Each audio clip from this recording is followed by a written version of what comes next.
Я, Молчанова Анастасия Васильевна, читаю верс Володимира Дубовки.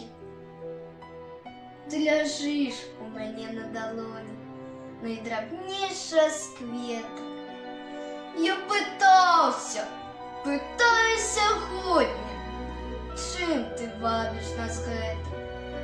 Ведь прикметно для нашего вука, быцем зернятка мака, от земли не растешь ты высоко, и заважить не всякий.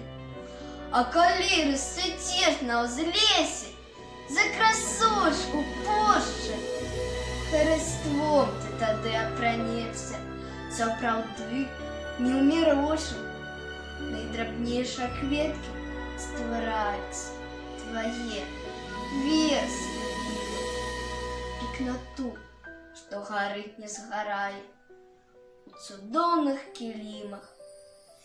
Як побачу цябе, так і спомню пералескі, палеткі, калісьці узяў на далонью ўпершыню твае